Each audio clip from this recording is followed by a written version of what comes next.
Staying in Northern California, we now share with you the story Tzu Chi volunteer Cai Baoling from the San Francisco chapter.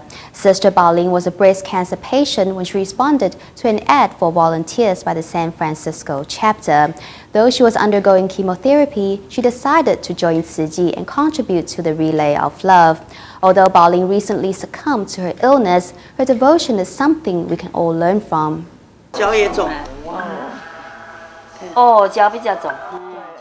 Cai Baoling talks about her health with ease. Fellow Tzu Chi volunteers from San Francisco are paying her a visit. Her breast cancer has already spread to her lung, liver, bone, and brain. Though she looks pleasant and full of smiles, 36 later she would succumb to the disease. Remember when we were canvassing donations then? You were driving and played our bodyguard. Cai Baoling's husband fully supported his wife's decision to volunteer while undergoing chemotherapy.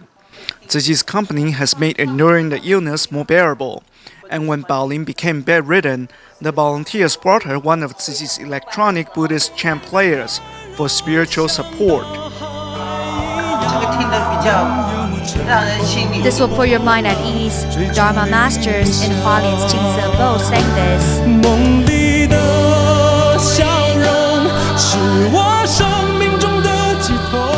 Cai Baoling joined Tzu Chi San Francisco in 2006.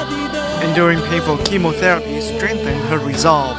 She threw herself into all Tzu Chi activities, whether cleaning streets or helping the homeless. Baoling worked like any other volunteer, insisting that she was in a race against time.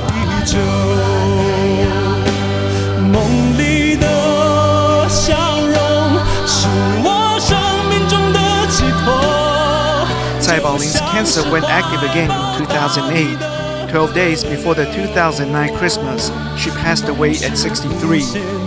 She left behind her charming smile and her devotion to selfless contribution for all to follow.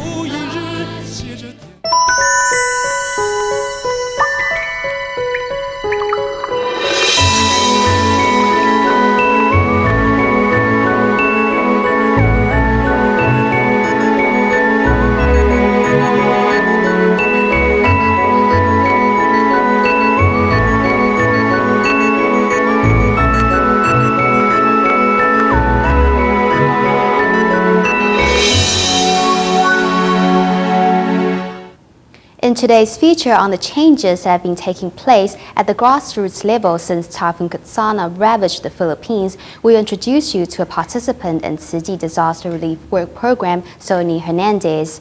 Is a jeepney driver from the Marikina area of Manila. At first, he was incredulous about the work scheme, which pays victims to clean up their own homes. But after getting to know more about Tzu Chi, Sonny is now a committed volunteer. As well as giving up smoking, the hard-working jeepney driver wears a smile on his face when volunteering and also gives up the wages he would earn on the road to help other people instead. The jeepney. Customized and brightly decorated World War II American Army jeeps, and the cheapest and most common form of public transportation in the Philippine capital of Manila. Sonny Hernandez is a jeepney driver who works from 6 a.m. to 9 p.m. every day. While navigating the traffic, he has to take ticket money passed to him, find the right change, and pass it back to the passengers.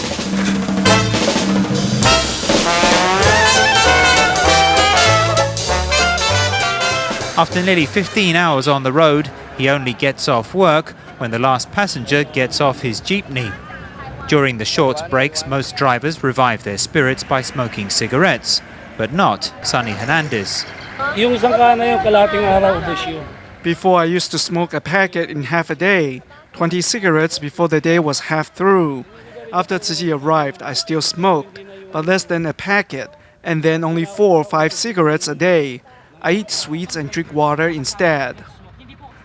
A smoker of over 10 years, Sonny Hernandez has now quit his habit completely. He draws inspiration from the volunteer name tag he keeps in his wallet. This is the name tag that Tzu Chi gave to me in volunteer training. I stuck it in my wallet.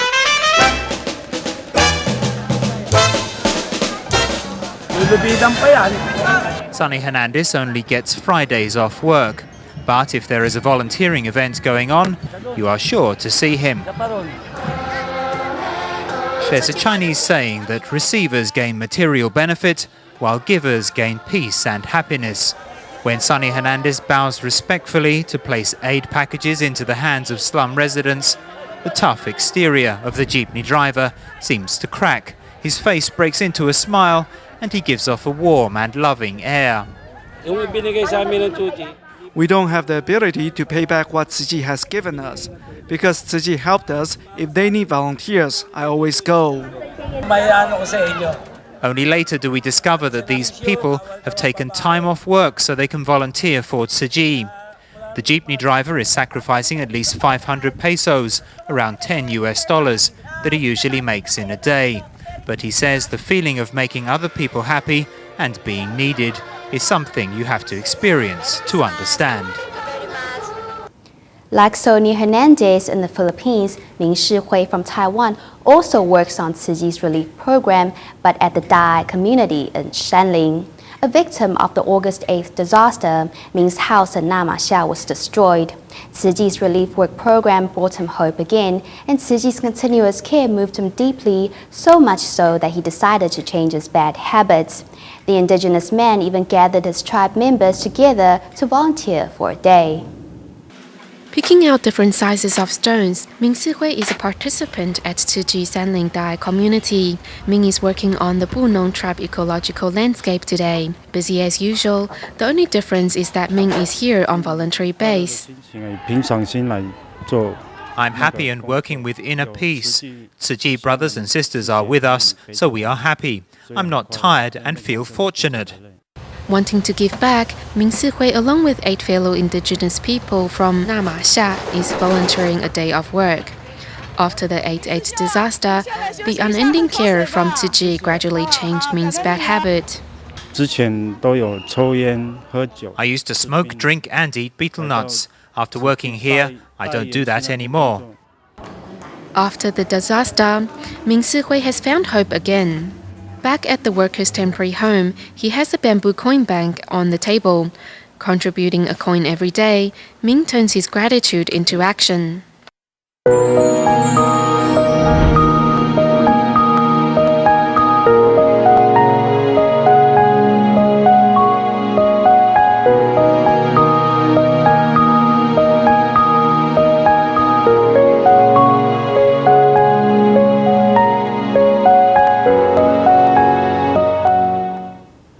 On a heavier note, on December 30th of 2009, a Chinese boat sailing out of Pingtan, Fujian province, capsized just offshore from the port of Taichung in Taiwan.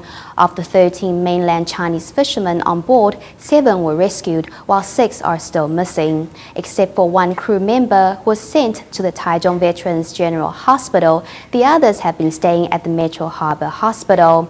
Tzu Chi volunteers immediately came to extend a caring hand, bringing clothes and shoes for all to keep them warm in the winter chill. With the large suitcase of clothes and shoes, volunteers come to the Taichung Metro Harbor Hospital to visit mainland Chinese fishermen, all hospitalized after their boat capsized just off from the Taichung port.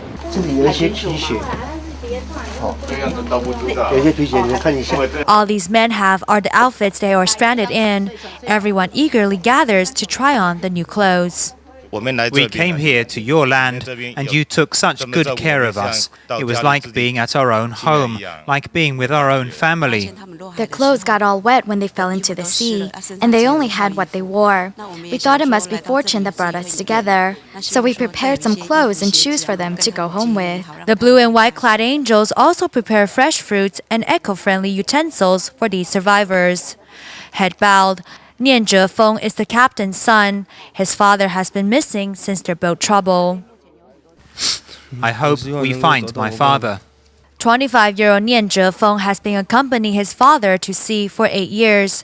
Unable to accept his father's disappearance, tears well up in his eyes. You need to hang in there. Take care of your health so you have the strength to go home. Volunteers calm the young men with a book of Jingsi aphorisms while offering the others their blessings for their return home.